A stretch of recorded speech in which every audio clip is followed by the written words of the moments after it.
নমস্কার, জ্যোতির রান্নাঘরে সকলকে স্বাগতম। দেখুন এখানে আমি কি নিয়েছি। আজকে আমি রান্না করতে চলেছি। এখানে নিয়েছি দেখুন বড় বড় সাইজের করে পেঁপে কেটে নিয়েছি, আলু কেটে নিয়েছি। সয়াবিনটাকে আমি একটু গরম জলে ভিজিয়ে রেখেছিলাম। দেখুন সয়াবিনটা কেমন সুন্দর নরম হয়ে গেছে। এখানে কিন্তু আমার হাতের এক মুঠো সয়াবিন আছে। কথা বলতে বলতে গ্যাসের একদম চলে এসেছি। দেখুন গ্যাসে কড়াই বসিয়ে কড়াইটা গরম হতে দিয়ে দিচ্ছি এখানে সর্ষের তেল। এখানে আমি 4 চামচ সর্ষের তেল দিচ্ছি। সর্ষের তেলটা খুব ভালো গরম হয়ে গেছে, দেখেই বুঝতেই পারছেন। এর মধ্যে আমি এবার দিয়ে দেব কেটে রাখা পেঁপে আর আলুটা। পেঁপে আলুটা আমি সুন্দর করে একটু মিনিট 5 ভেজে নেব। ভাজার সময় দিয়ে দিলাম সামান্য 1 চিমটি নুন, দিয়ে দিচ্ছি 1 চিমটি গুঁড়ো হলুদ, দিয়ে আমি খুব ভালোভাবে নেড়ে দিয়ে গ্যাসটা মিডিয়াম ফ্লেমে রেখে এটা একটু হালকা ভেজে নেব যতক্ষণ পর্যন্ত পেঁপে আর আলুর কাঁচা গন্ধটা না চলে যায়। আলু পেঁপেটা দেখুন সুন্দর ভাজা হয়ে গেছে। আমি এবার তেল ঝরিয়ে তুলে ফেলব।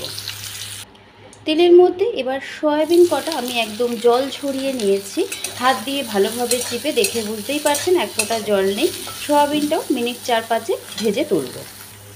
সয়াবিনগুলো সুন্দর ভাজা হয়ে গেছে। সয়াবিনটাও আমি এবার তেল থেকে তুলে নেব।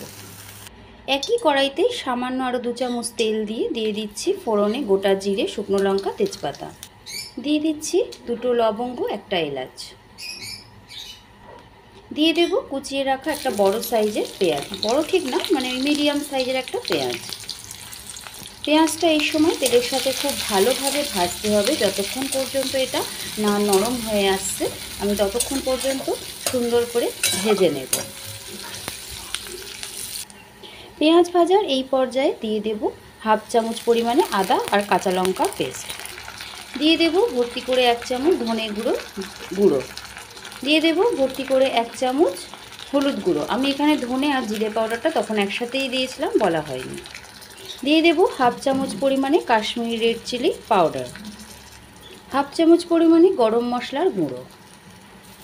সমস্ত মশলাগুলো খুব ভালোভাবে কষাবো যতক্ষণ পর্যন্ত এর থেকে কাঁচা গন্ধটা না চলে যায়। এই সময় এতে দিয়ে দেব সামান্য একটু গরম জল। সামান্য একটু গরম জল মিশিয়ে দিয়েছি কেননা এখানে অনেক গুঁড়ো মশলা দেওয়া ছিল, মশলাগুলো পুড়ে যাবে সেই জন্য। সকলের কাছে অনুরোধ রইল ভিডিওটি ফুল ওয়াচ করতে। আর আমার এরকম রান্না যদি আপনাদের সকলের ভালো লাগে দয়া করে চ্যানেলটি সাবস্ক্রাইব করতে। হঠাৎ করে রান্না করতে ইচ্ছা করছে না বা কিছু নেই হাতের কাছে সবজি, তখন কিন্তু আমরা এরকম একটা 10 টাকার প্যাকেটের সয়াবিন দিয়েও কিন্তু পুরো বাড়ির রান্না করতে পারি। যারা নিরামিষ খান তারা এখান থেকে পেঁয়াজটা শুধু বাদ দিয়ে দিলেই হবে। তখন আপনারা তেলের মধ্যে একটু টমেটোটা দিয়ে দেবেন সব ফোড়ন দেওয়ার পরে, তাহলেও কিন্তু এই তরকারিটা অসাধারণ সুস্বাদু লাগবে। মশলার কাঁচা গন্ধটা যাওয়া শুরু করে দিয়েছে, তেলটাও দেখছেন ছেড়ে এসেছে। দিয়ে দিচ্ছি 1.5 চামচ পরিমাণে লবণ। আমি এখানে 2টো মানুষের পরিমাণে রান্না করছি বলে এই পরিমাণ সমস্ত কিছু নিয়েছি। আপনারা চাইলে এটা আর একটু বাড়িয়ে নিতে, তখন মশলার কোয়ান্টিটিটা একটু বাড়িয়ে দেবেন। মশলার কাঁচা গন্ধ চলে গেছে। দিয়ে দেব ভেজে রাখা আলু, সয়াবিন আর পেঁপেটা। একবার পেঁপে আলু দিয়ে সয়াবিন দিয়ে রান্নাটি করে দেখতে পারেন, আশা করছি সকলেরই ভীষণ ভালো লাগবে। যারা পেঁপে খেতে চান না তারা কিন্তু এইভাবে রান্না করলে ধরতেই পারবেন না যে আপনারা পেঁপে খাচ্ছেন। আর এটা কিন্তু অসাধারণ সুস্বাদু হয়। আজকাল মাছ, মাংস, ডিম খাওয়ার চক্করে পড়ে আমরা কিন্তু প্রায়শই এই রান্নাগুলো ভুলতে বসেছি। যাই হোক, এবারে আমি এটা খুব ভালোভাবে 5 থেকে 7 মিনিট কষিয়ে ফিরে আসবো। দেখতেই পাচ্ছেন কেমন সুন্দর এটা কষানো হয়ে গেছে, মিষ্টি একটা সুগন্ধ বেরিয়েছে। এই মুহূর্তে মিশিয়ে দেব রোজকার মতন গরম জল। রান্নায় গরম জল ব্যবহার করলে, আমি তো সবসময়ই বলি, তবে নতুন বন্ধুদের উদ্দেশ্যে বলি, গরম জল ব্যবহার করলে রান্নার কিন্তু স্বাদ এবং পুষ্টিগুণটা আগে থেকেই বজায় থাকে। আর আমি আগে থেকেই গরম জলটা করেই রেখেছিলাম। চলুন তাহলে ফিরে আসব। মোটামুটি 10 থেকে 15 মিনিট পর পেঁপে সেদ্ধ হতে একটু সময় লাগে। এই সময় গ্যাসের ফ্লেম একদম লোতে করে পেঁপে আলুটা সেদ্ধ হওয়া পর্যন্ত অপেক্ষা করব। ফিরে এলাম সম্পূর্ণ আমি 15 মিনিট পরে, কেননা পেঁপে সেদ্ধ হতে একটু সময় লাগে।